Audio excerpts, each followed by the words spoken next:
I'd like to know what was going with you initially when you started with Thomas, and where you are at now, and what kind of advice you have for people like you, who are like you were, who are trapped in a situation of not being able to breathe. Okay, so when I first met Thomas, after having read about the Buteyko method in the New York Times, I had developed, and it was late in life, it was in my mid-50s, asthma. And to control the asthma, I was on Symbicort, 2 puffs twice a day. And that's pretty powerful stuff. And my doctor had asked me to try and cut down the dosage. But whenever I cut back even to 1 puff twice a day, I just got coughing fits and had a lot of mucus build up and couldn't get off of it. I was exercising a lot, and I guess I was breathing through my mouth all the time, but breathing through my mouth pretty heavily when I was exercising. And then when I started the Buteyko method, it started to get better almost immediately. It was really only a couple of weeks until I was able to get off of the steroid and switch to just using the inhaler for what's the medicine called again? Rescue inhaler? The rescue inhaler. Yeah, and albuterol. And in a few months, I was off of that. I think it was less than 3 months from when I started till I didn't have to use any drugs at all, and was just by breathing through my nose. And also, the other thing is that ever since I was young, doctors had told me that I had enlarged structures in my nose, and they're all gone. So, or they shrunk, and I don't have that anymore. Was it polyps or adenoids? No, it wasn't polyps or adenoids. It was turbines or turbos or something. I don't know. Okay. And once I started breathing through my nose, those went away. So it was much clearer. Wonderful. How many years ago did you take the level 1 training? I think it was 8 years ago. Mm-hmm. I'm not positive. I don't know if you remember when the article appeared in the New York Times. It was really within a week or two of that, I called and Thomas worked me into his schedule maybe a week or two later. I remember it was right after Thanksgiving. Mm-hmm. And are you still free of any asthma medication? Yes. Wonderful. And I exercise pretty vigorously. Mm-hmm. And always breathe through my nose. Mm-hmm. So you're able to exercise without any asthma attacks or without any breathing difficulties? Yeah, absolutely. You have to, it takes self-control, and it didn't happen overnight. It's been so long, so I hardly remember it, but there were times when I felt like this was all I could do, breathing through my nose. But those levels kept getting higher. And remember, I think I started all this when I was about 58. But, and now it's been years since there was any limitation at all because of the breathing. My muscles give out way before my lungs. Now, yes. Wow, that's fantastic. That's really, really good. And I just got back from a trip to the Basque country, and did all the climbs, including very steep climbs at some altitude, and altitude always makes asthma worse.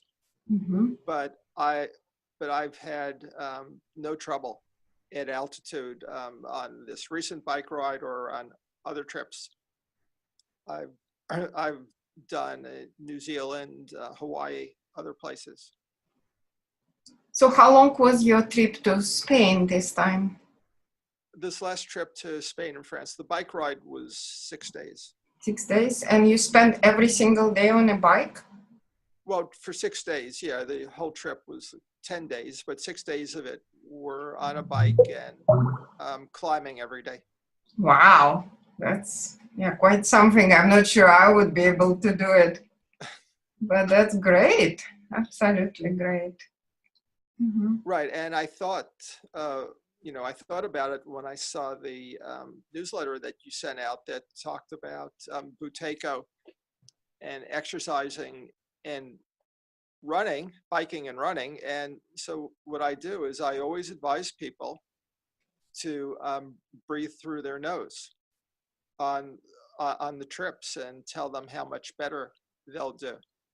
People don't always listen, but sometimes they do. And what it does is it also keeps my heart rate lower, which allows me to actually develop more power. Mm-hmm. That's great. So once you learn the method and you get used to it, it's a benefit to athletes. It's not a compromise that athletes make. Athletes make a compromise when they breathe through their mouth.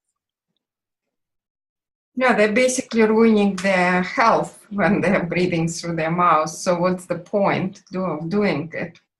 Right. Mm-hmm. So for how many years did you have asthma symptoms? I'm pretty sure it was a little less than 2 years. Okay. All right.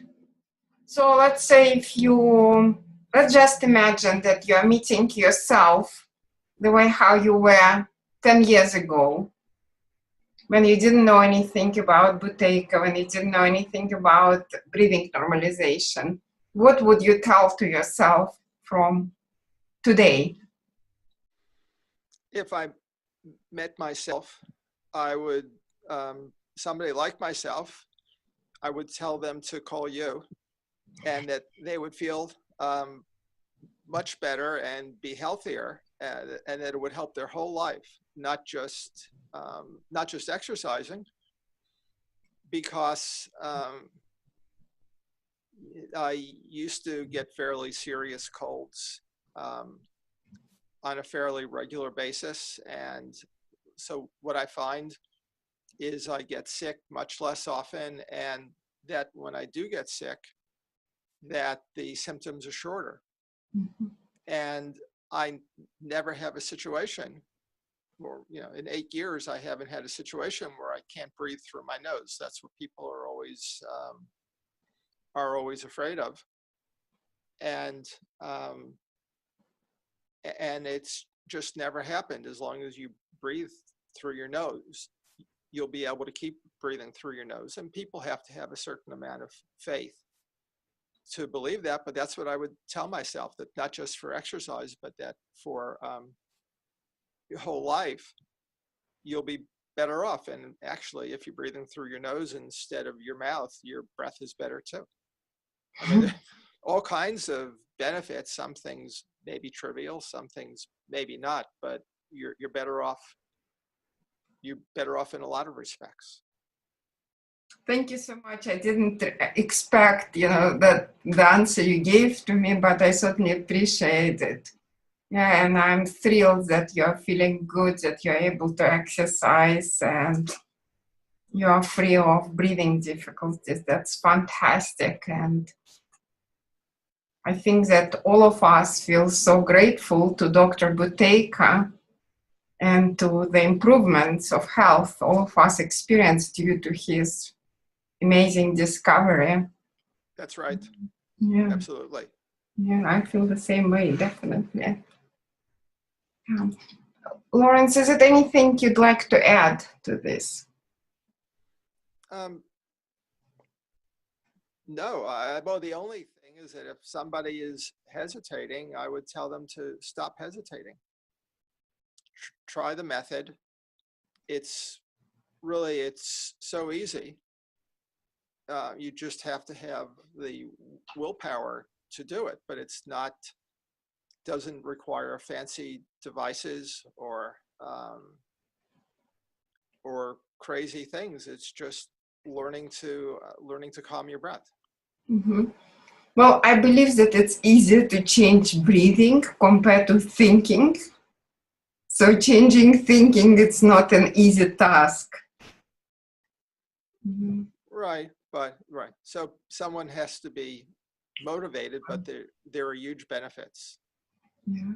So I would urge anybody who's thinking about it to try it and see that they're feeling better, which should motivate them to continue down the road and then stay on the path. I totally agree. That's something we all practice till the rest of our lives, right? Right. And the initial effort is usually, quite difficult or somewhat difficult, but then it becomes really easy. Correct. Mm-hmm. Yeah, so what I find is I'm able to work breathing exercises into my daily routine, because I don't have an hour and a half a day to spend 45 minutes in the morning and 45 minutes in the evening. If I feel like I'm getting sick, I'll do that actually.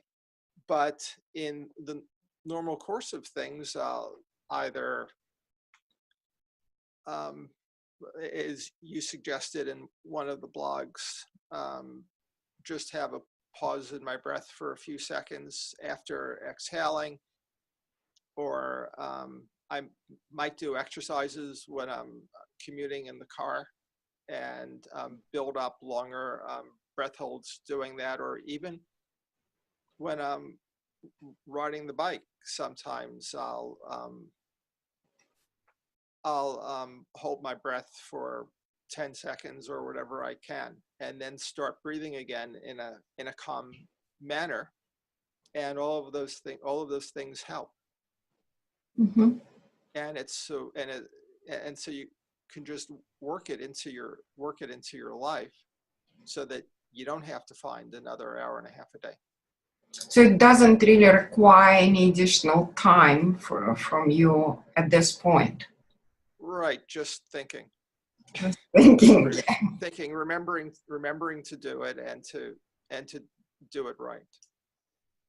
Mm-hmm.